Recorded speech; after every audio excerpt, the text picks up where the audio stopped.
motion.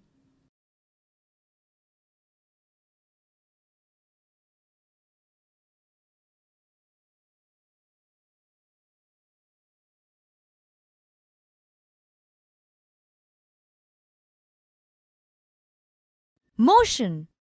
We all travel and thus experience motion in everyday life. However, there are situations where the motion is inferred through indirect evidences. For example, we infer the motion of air by observing the movement of dust and the movement of leaves and branches of the trees. It is interesting to note that an object may appear to be moving for one person and stationary for some other. For the passengers in a moving bus, the roadside trees appear to be moving backwards. A person standing on the roadside perceives the bus along with the passengers as moving. However, a passenger inside the bus sees his fellow passengers to be at rest. Motion can be of different types. For example, linear motion, curved motion, uniform motion, non-uniform motion, rotatory or vibrational motion.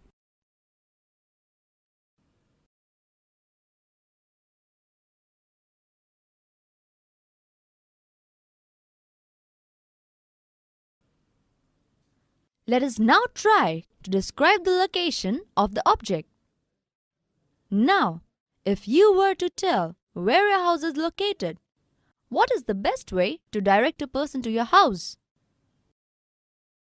That is correct. You would immediately point to the closest landmark. For example, if there is a medical shop close to your house, then the medical shop becomes the landmark or the reference point.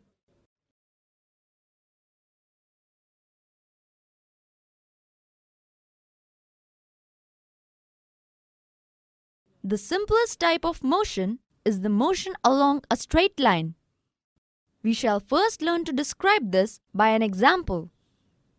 Consider the motion of an object moving along a straight path.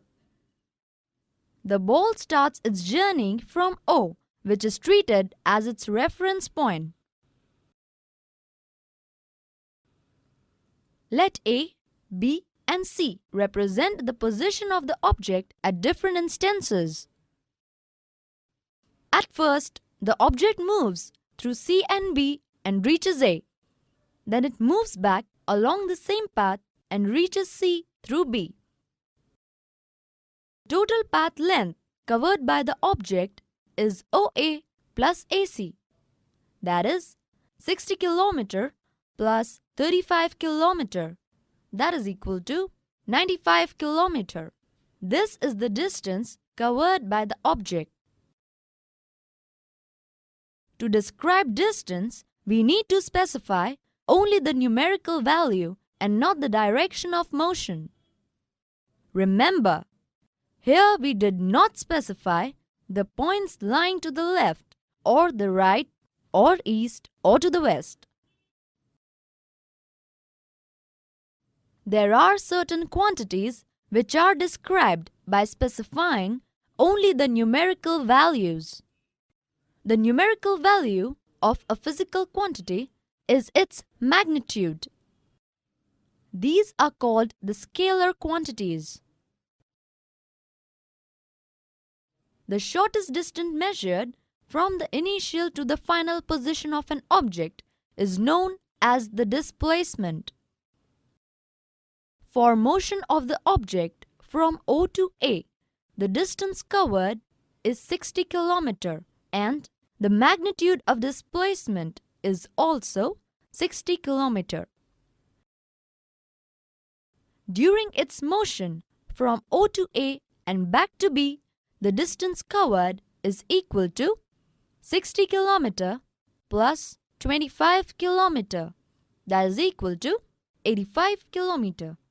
While the magnitude of displacement is equal to 35 km. Thus, the magnitude of displacement 35 km is not equal to the path length 85 km. Further, we may notice that the magnitude of the displacement for a course of motion may be 0, but the corresponding distance covered is not 0. If we consider the object to travel back to O, the final position coincides with the initial position, and therefore the displacement is 0. However, the distance covered in this journey is OA plus AO, that is equal to 60 km plus 60 km, that is equal to 120 km. Thus, two different physical quantities, the distance and the displacement, are used to describe the overall motion of an object and to locate its final position with reference to its initial position at a given time.